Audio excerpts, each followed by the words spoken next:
The tragedy of Nigeria began in 1986 when we did the structural adjustment program.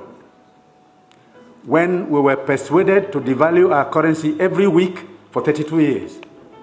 When I went to school, and many of you are here, the naira was $1.50.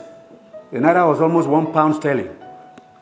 They came here, persuaded some brilliant men from Harvard and the World Bank that weekly devaluation was wonderful. 32 years of devaluing your currency until we hit 527. And they were still telling us that the naira was still overvalued. That brought poverty, misery upon us.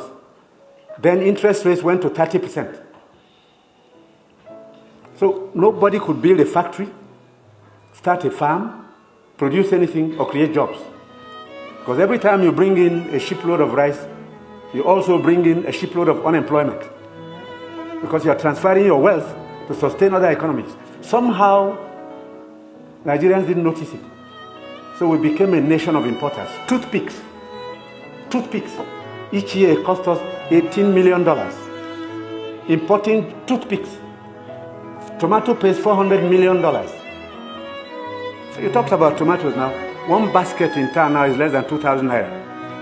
The farmers are losing money because the processors don't have enough funds to set up factories. They are going to do tomato paste. It's food-grade stainless steel. You can't just use anything because you'll be putting poison in people's stomachs. 2 factories have started off. I believe by the middle of next year, we can comfortably tell importers of tomato paste to stop. But when you do, you make enemies. Even the rice we're trying to reduce, we have enemies, heavy enemies, people who can kill if they have a chance, because you're spoiling their business. And let nobody take it lightly. These guys have seized this country's economy, they've taken us hostage, and they have no intention of giving up. Because this is a huge market, a very sweet market, and they have taken control. And I'm saying it because I have been in this business for 41 years and I can tell you some history. Abdullah Adamu is here. Import milk, sugar, toothpicks, toothpaste, handkerchiefs, pencils.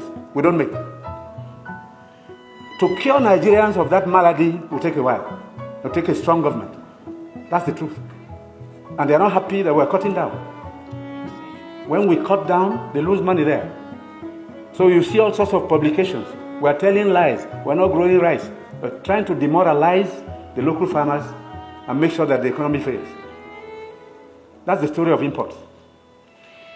Now, I read a story recently in the newspapers. The French ambassador, the champagne ambassador in Nigeria, gave an article to The Guardian. He said Nigerians love life. We are the biggest consumers of champagne on planet Earth, more than the French who make it. There are parties you attend in some places where the only drink is champagne. Of course, the individual is free to spend his money, but his money comes from Nigeria's commonwealth. So on imports, it will take a while for us to get used to local goods and accept that we should consume what we produce and produce what we want to consume.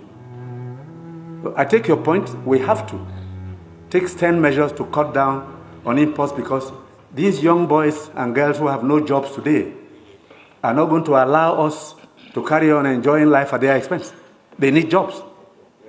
They need jobs. They are children. They've graduated, they've come back home to begin a second childhood because there's no factory to employ them. And the ministries can't take any more. But somebody is making sure you fail when you want to produce at home.